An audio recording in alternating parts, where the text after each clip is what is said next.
नमस्कार दोस्तों। आज का जो टॉपिक है वो है आर्टिकल नंबर 15। ये आर्टिकल नंबर 15 क्या है, इसे आज अच्छे से जानेंगे।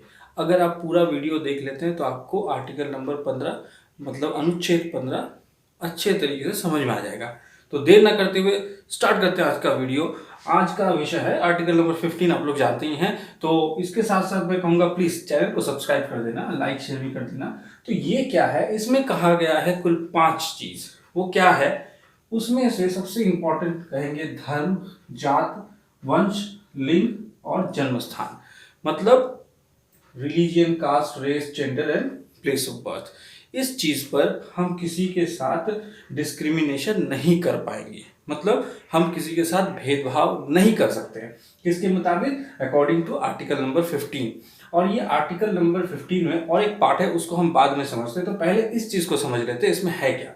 तो पहले कि हम किसी को धर्म के नाम पे कुछ नहीं कह सकते कि आप हिंदू हैं, आप मुस्लिम हैं, ठीक है। किसी को कहीं बोले कि आप हिंदू धर्म के हैं तो यहाँ प्रवेश नहीं करेंगे, अगर आप मुस्लिम हैं तो वहाँ प्रवेश नहीं करेंगे, या किसी भी धर्म को लेकर कह सकते हैं। दूसरा जो आता है वो आता है कास्ट पे, जाति पे। जैसे हम लोग जानते हैं कि हमारे भारत में जाति विभाजन बहुत पुराने पुराने दिनों से चलता आ रहा है, तो ये भी नहीं चलेगा, ठीक है। नेक्स्ट है रेस, मतलब वंश के आधार पर कोई किसी वंश से जुड़ा हुआ है और उस वंश के नाम पे कुछ बुरा चीज ट्रेडिशनली चला आ रहा है, बोला जाता है कि इस वंश के लोग ऐसे हैं, उस वंश के लोग ऐसे हैं, तो उनके साथ ऐसा एक अलग बिहेवियर करने लगते हैं लोग, तो ऐसा नहीं कर सकते हम लोग। नेक्स्ट है जेंडर। जेंडर मतलब जेंडर वही है जो लिंग है, यानी पुरुष या औरत, ठीक है। तो इस पर भी हम डिस्क्रिमिनेशन नहीं कर सकते। और लास्ट में जो आता है स्थान, जन्म स्थान। हम लोग जन्म स्थान पर भी भेदभाव कर लेते हैं। मतलब कोई इंसान अगर, ज़्यादातर जो हम भारतवर्ष में देखते हैं बिहारियों के साथ होता है या यूपी वालों के साथ होता है, ये सच में बहुत खराब है। वो चाहे मुंबई जाए, वो गुजरात में रहे या पश्चिम बंगाल तक में रहे, तो वहाँ भी ऐसा भेदभाव होता है। उन्हें बिहारी कहा जाता है, उनके साथ दुर्व्यवहार किया जाता है, हालांकि वो लोग एक ही देश के निवासी हैं सभी। तो इसके आधार पर भी हम किसी के साथ डिस्क्रिमिनेशन मतलब भेदभाव नहीं कर सकते।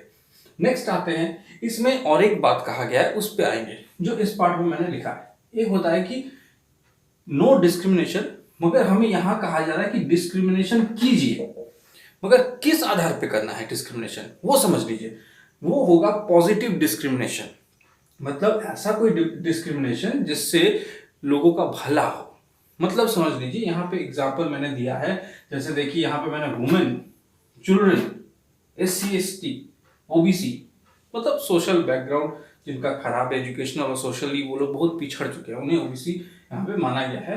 तो इससे पहले एक चीज समझा दूं, जैसे कि अगर कहीं पे लड़ाई युद्ध हो रहा है तो वहां पे बॉर्डर पे हम लोग हमेशा देखते हैं कि मर्द खड़े हैं।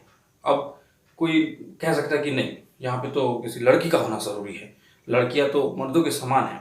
तो देखना, आप खुद जज करके देखिए कि कौन वहां पे रहना सही होगा।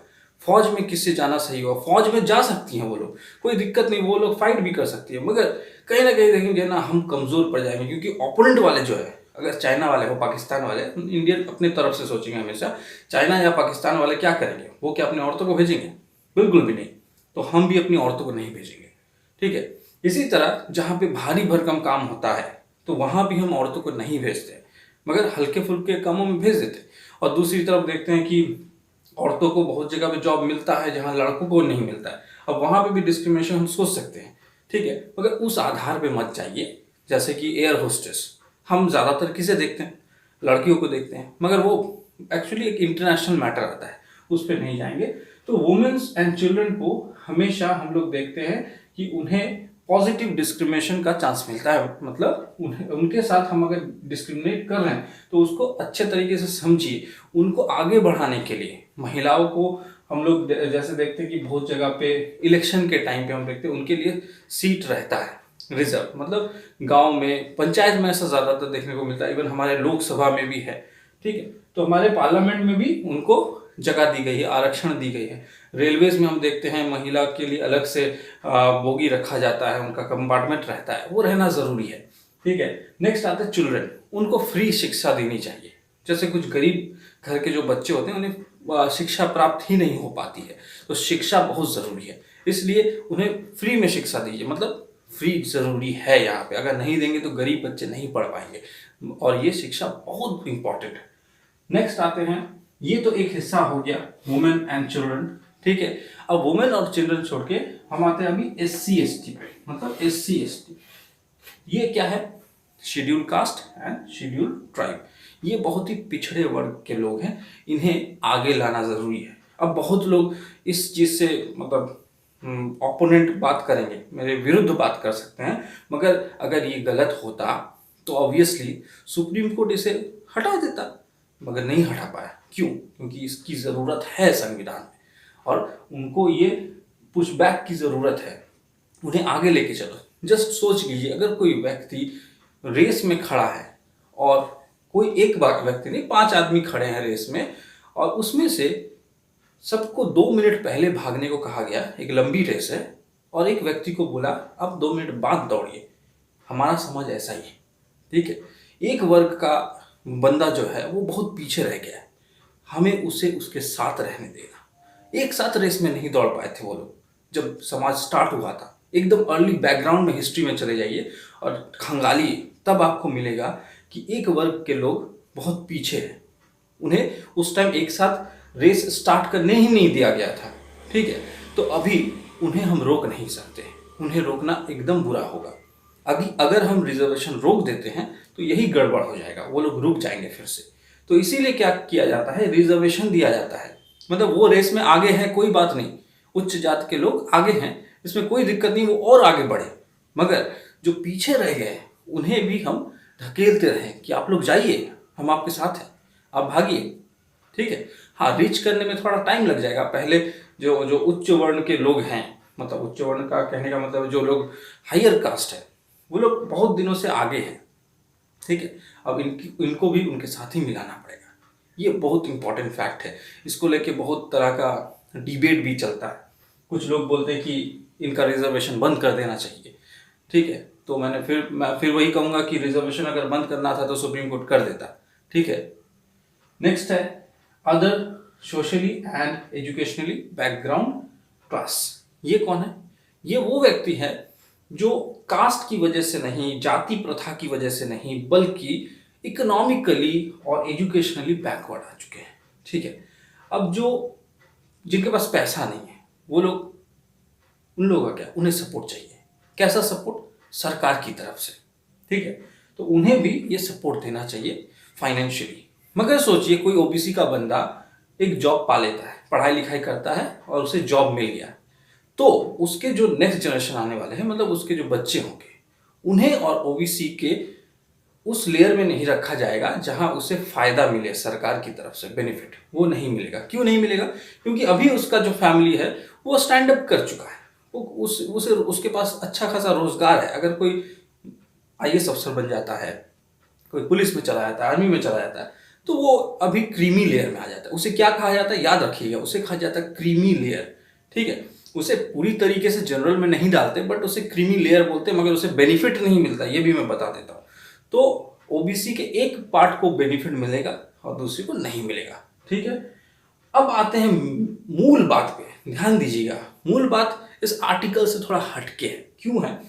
क्योंकि आप लोग सभी लड़ाई करते हैं कि रिजर्वेशन होना चाहिए या नहीं होना चाहिए रिजर्वेशन, ठीक है। इस पे मैं आपको एक चीज़ कहना चाहूँगा, शायद आप सबको पता होगा कि ये जो रिजर्वेशन है ये नौकरी के लिए बहुत इंपॉर्टेंट होता है। आपको अगर नौकरी पाना है, ये बहुत इंपॉर्टेंट बन जाता है। उस वक्त आपको फ्री में फॉर्म फिलअप कर सकते हैं, या फिर वो माइनस हो जाता है, जैसे 1000 रुपये लगता है नेट का एग्ज़ाम देने में, और जो SC ST होते हैं उन्हें 250 रुपये, आज का दिन में कह रहा हूँ 2021 के हिसाब से। तो हमारे देश में ना एक्चुअली 1% भी नहीं है शायद गवर्नमेंट जॉब।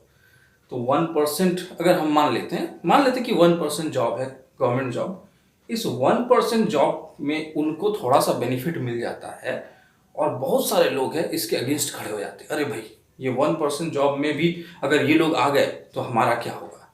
भैया जॉब ही नहीं है, हमारे देश में जॉब ही नहीं है, तो हम क्या करें? ठीक है, बस उन्हें फोकट में, सच में आप लोग खुद पूछिए किसी SC ST से कि वो लोग को क्या सच में नौकरी मिली है? उन्हें बस ना फॉर्म फिलअप करने को मिलता है, ठीक है, सस्ते में फॉर्म फिलअप कर देते हैं या फिर फ्री में फॉर्म फिलअप कर देते हैं, और कुछ बेनिफिट नहीं है। और क्या है, कहीं कहीं मार्क्स कम लगता है, नेट क्रैक करने के लिए 60 की जगह 55%, ठीक है, या 50 की जगह 45%, ऐसा कुछ एक मामला कर देते हैं। इसके लिए झगड़ा शुरू हो जाता है, इसे नहीं करना है। अगर सच में ये गलत होता तो सुप्रीम कोर्ट, मैं बार बार कह रहा हूँ, अगर ये गलत होता तो सुप्रीम कोर्ट इसे बंद कर देता, वो नहीं कर पाया। तो अच्छी तरह से उम्मीद है कि आपको ये समझ में आया होगा आर्टिकल नंबर 15। तो नेक्स्ट हमारा टॉपिक रहेगा आर्टिकल नंबर 16, और साथ ही साथ इंग्लिश के भी कुछ क्लासेस रहेंगे, मतलब क्लासेस क्या, वीडियोस रहेंगे। और प्लीज़ हमारे चैनल को लाइक कीजिए, शेयर कीजिए, सब्सक्राइब कीजिए। तब तक के लिए धन्यवाद, गुड बाय।